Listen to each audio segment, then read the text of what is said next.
नमस्कार श्रोते हो, रेडिओ जयंतच्या आनंदी कट्ट्यावर मी अनुराधा आपण सर्वांचं मनपूर्वक स्वागत करते.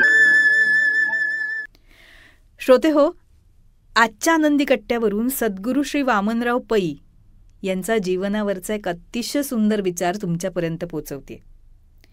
मेल्याशिवाय स्वभाव जात नाही अशा अर्थाची मराठीत एक म्हण आहे. आता ह्या म्हणीच्या आहारी गेल्यामुळे माणसानं स्वतःचं फार मोठं नुकसान करून घेतलंय. मेल्याशिवाय स्वभाव जात नाही याचा भावार्थच असा की माणूस जोपर्यंत जिवंत आहे ना तोपर्यंत त्याचा जो काही बरा वाईट स्वभाव आहे तो मरेपर्यंत तसाच राहणार आहे. आणि या सिद्धांताच्या आहारी गेल्यानं माणसं आपला स्वभाव मरेपर्यंत कुरवाळत राहतात आणि त्या स्वभावामुळे त्यांच्या आयुष्यात जे काही बरे वाईट प्रसंग निर्माण होतात ते सगळे प्रसंग नशीबच तसं आहे असं म्हणून जीवनाचा गाडा कसा तरी ढकलत राहतात. पण जीवनविद्येला हा प्रकार मान्य नाही बरं का. स्वभाव बदलता येतो असा या जीवनविद्येचा सिद्धांत आहे. म्हणजे माणसाच्या वाट्याला जे काही बरे वाईट प्रसंग येतात त्याला त्याचा स्वभाव कारणीभूत असतो. तेव्हा स्वभाव निर्माण होतोच कसा हे बघणं आवश्यक आहे. आता या स्वभावाची निर्मिती होते ती आपल्या सवयीतून.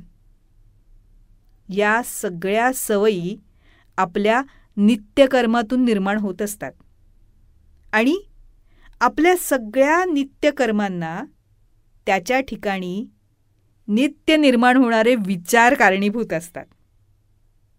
म्हणजेच याचा अर्थ असा होतो की विचारातून कर्म निर्माण होतात, कर्मातून सवयी आणि सवयीतून स्वभाव आणि शेवटी मग नशीब साकार होत असतं. म्हणूनच आपले विचार बदलायला हवे, मग स्वभाव बदलेल आणि मग नशीब. असा जीवनविद्येचा मौल्यवान सिद्धांत आहे. विचारांवर प्रभुत्व आणून स्वभाव बदलणं खरं तर तुम्हा आम्हा सामान्य माणसांना कठीण असतं. पण यावर संगती हा एक रामबाण उपाय आहे. कारण जशी संगती असते ना तशी माणसाची मती साकार होत राहते. म्हणूनच चांगल्या लोकांच्या संगतीत राहण्यानं माणसाच्या मनात आपोआप चांगले विचार निर्माण होऊ लागतात आणि उलट वाईट लोकांच्या संगतीत राहिल्यानं आपल्या मनात नेहमीच वाईट विचार निर्माण होतात. म्हणून विचारांवर प्रभुत्व आणून स्वभाव आणि नशीब बदलण्याचा रामबाण आणि सोपा उपाय कुठला? तर सज्जन लोकांच्या सहवासात राहणं, चांगल्या विचारांच्या लोकांच्या सहवासात राहणं.